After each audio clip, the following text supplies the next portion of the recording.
Estamos de volta ao terceiro bloco do Antenados na Geral, ao vivo para todo o Brasil. Estamos falando sobre uma luta entre a carne e o espírito, rapaz. Isso vem acontecendo desde... E claro, no primeiro capítulo a gente falou, não existe...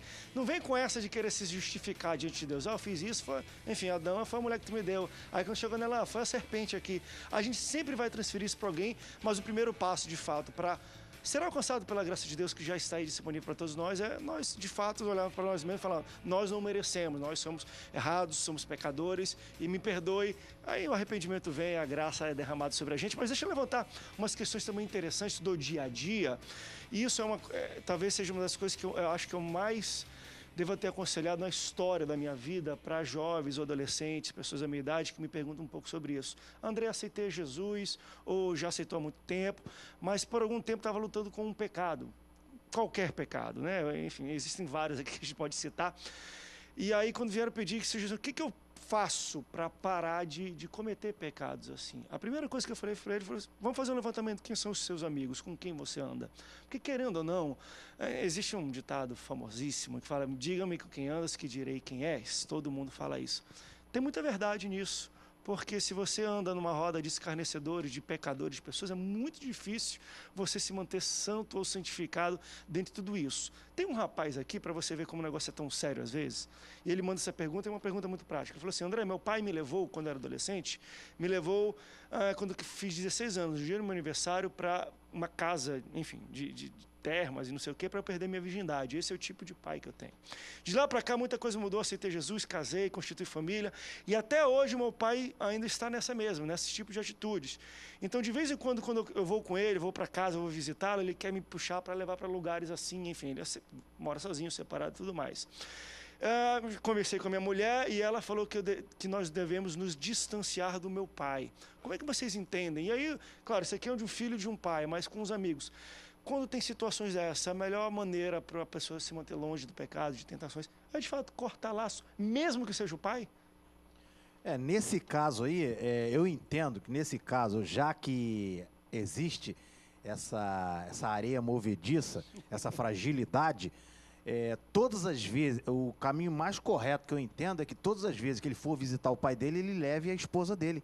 Porque já que, se ele está sozinho com o pai dele e o pai dele tem esse convite, e é um convite que o pai vai ficar insistindo, é uma tentação, mesmo que ele não queira ir, vai ficar aquela perturbação, vai ficar aquela tentação, e nem sempre, às vezes, o ser humano, o servo de Deus, está ali no azeite, no óleo, como costumamos dizer, né? Então, acontece, ele tem que comparecer para visitar o pai dele junto com a esposa dele.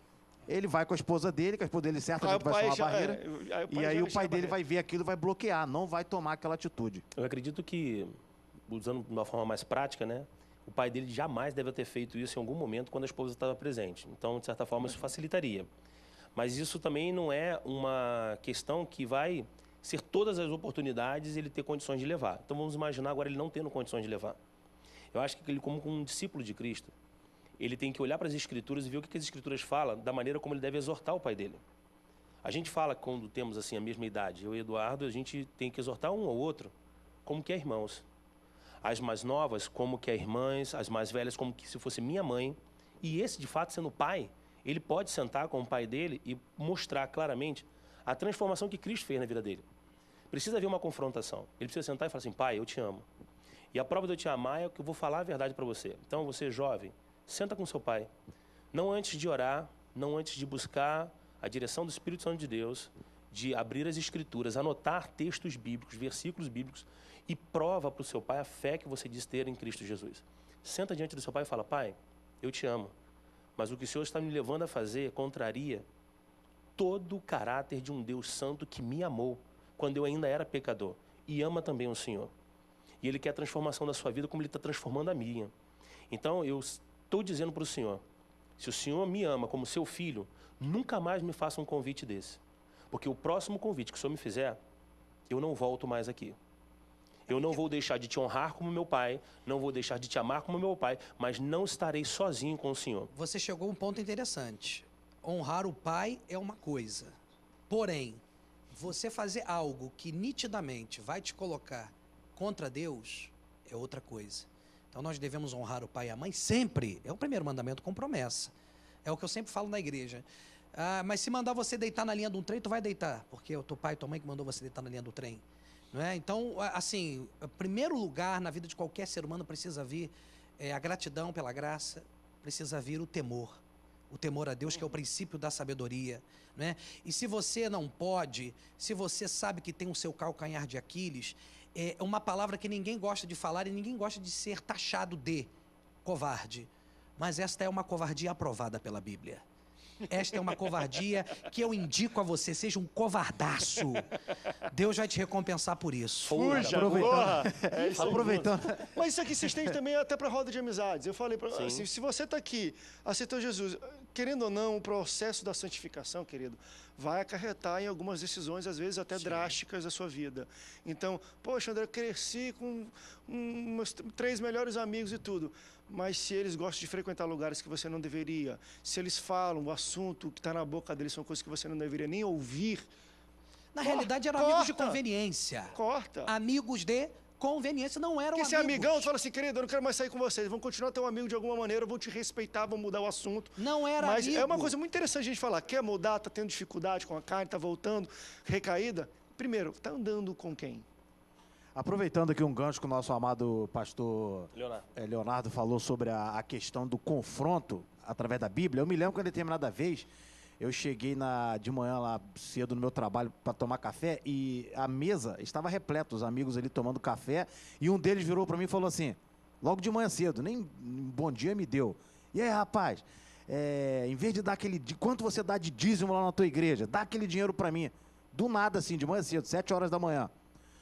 Aí o que aconteceu? Aí todos ali olharam para minha cara, para mim, alguns com um olhar de escárnio, mas eu entrei de sola com a palavra de Deus, falando que a Bíblia fala que o que dá a sua mão direita, a sua mão esquerda não deve saber, e entrando com a palavra de Deus, com o versículo, falando de forma séria com ele, que eu deixei ele numa situação bem, bem constrangedora, que ele ficou sem graça, os outros não falaram mais nada, ele se assentou para tomar o seu café. Ou seja, quando a palavra de Deus ela é dita com seriedade, a palavra de Deus ela confronta aquela pessoa que talvez esteja ali numa situação de deboche, ou mesmo lhe fazendo um convite inadequado, você chega com a palavra de Deus ela causa uma repulsa naquela pessoa, e aquele cidadão, aquela pessoa ele acaba se sentindo envergonhada e nunca mais toma aquela atitude contra você. Olha, preste atenção, o pecado é um acidente de percurso na vida do servo de Deus.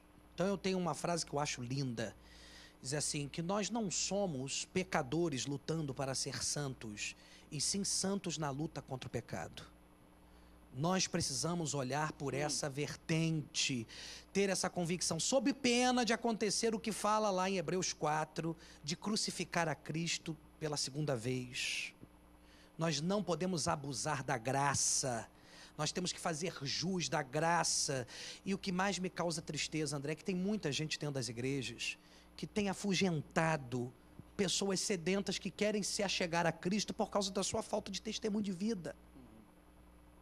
Não tem dado testemunho de vida de cristão, de pessoa separada, santificada. O Salmo 1 parece que não existe. Eu vejo crente contar piada no Facebook, que se eu não conhecer o cara, acho que é ímpio.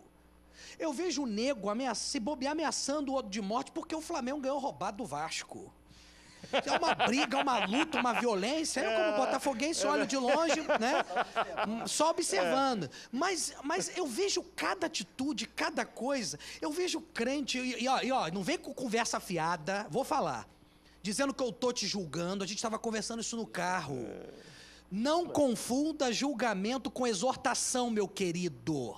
Não julgueis para que não sejais julgados. Ó, para com essa conversa. Quem julga aponta o pecado. Quem exorta aponta a cruz de Cristo. Exatamente. Preste atenção. Ninguém está julgando ninguém. Nós afrontamos você por amor a você. Eu prefiro muito mais aquele que critica construtivamente a tua postura enquanto servo do que aquele que bate no seu ombro e que na realidade não faz muita questão de ver você bem, não.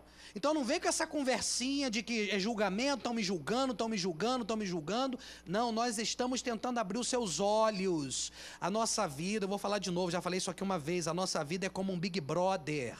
Nós somos observados 30 horas por dia, igual o Unibanco antigamente. É banco 30 horas. Então, pelo amor de Deus, nós temos que dar testemunho de Cristo. E a Bíblia diz em Hebreus 12:14, segui a paz com todos e a santificação, sem a qual ninguém verá o Senhor. Então, aproveita que você está assistindo esse programa, Deus te colocou na frente dessa telinha, em frente a esse computador, para que você possa se colocar na posição, ok? Porque o Senhor tem obra contigo. Deixa eu levantar uma pergunta, a gente tem 3 minutos, acho, para terminar esse bloco ainda. E é até interessante, algumas pessoas perguntam o seguinte, existem pessoas que têm predisposição, algum tipo de tendência para alguns atos específicos e talvez por ter predisposição a uma tendência a uma prática pecaminosa, essa pessoa talvez seja mais difícil para ela de lutar contra esse pecado? Deixa eu levantar, talvez, alguns casos aqui foi citado. Por exemplo, álcool. Ele imagina que existem pessoas que nasçam ou têm uma predisposição para isso. Então, para lutar contra a prática do alcoolismo, é muito mais difícil do que qualquer outra pessoa. Drogas, a mesma coisa. Sexo, a mesma coisa. E aí ele botou no meio também, aí eu vou bater homossexualismo, né? A pessoa nascer com uma predisposição, uma tendência a isso, talvez seja mais tão difícil lutar com esse tipo de atitude? André, eu acredito o seguinte, eu não acredito em maldição hereditária. Perfeito. Eu acredito em visitação demoníaca em determinadas situações que o Satanás conhece, seus demônios conhecem. Por exemplo, ele visitou o avô, e esse homem era alcoólatra e batia na mãe. O pai viu isso. Ele já tem, então, uma atmosfera própria para a formação do seu próprio caráter. Sem o Espírito Santo de Deus, sem conhecer a Cristo, sem estar convertido, ele tem uma facilidade muito maior, então, dessa visitação de Satanás. E ele, visitado pelo diabo, ele vai reproduzir. Porque Satanás já fez aquilo com o avô, deu certo, fez aquilo com o pai, deu certo, vai fazer aquilo com o filho, enquanto não intervir ali a graça, o Evangelho de Deus, que é poder de Deus para a salvação daquele que crê e libertador. Não tem condições, a gente, vou hoje antecipar até a mensagem, né? Você está pregando hoje na igreja do pastor Eduardo, vou pregar no texto de Lucas 13 que fala daquela mulher que há 18 anos estava escrava de Satanás. E é incrível como às vezes a gente, nessa questão religiosa, a gente também retira de Satanás a sua própria responsabilidade. A palavra de Deus diz que ele veio para matar, roubar e destruir, e que não tem nenhum critério de moral ou de justiça nele. Ele vê o pecado na sua vida como uma brecha e penetra nela, e a partir dela ele pode subjugar você. Eu não estou dizendo que todo o alcoolismo, todo o homossexualismo, todo o vício de pornografia ou de drogas, enfim, seja uma questão demoníaca. Naquele caso daquela mulher encurvada, há 18 anos, era um espírito maligno que havia feito com ela essas condições. Em outros casos, a gente viu como aquele homem que era mudo, também era. E Jesus fala, e liberta ela. O problema é, não quer ir a Cristo. Essas pessoas não querem ir a Cristo, por quê? Porque Ele é luz e vai refletir as trevas de suas vidas. E às vezes joga para predisposição, talvez seja a justificação. Não, porque meu avô é uma predisposição, então por isso é mais difícil. Isso, o mundo faz isso exatamente para roubar a glória de Deus. Para aquele que está nessa situação, não buscar a graça libertadora que há na pessoa do Senhor Jesus Cristo e do seu Evangelho. Vamos para um rápido intervalo, daqui a pouco a gente volta para o último bloco do Antenados de hoje. Não sai daí, a gente volta já já.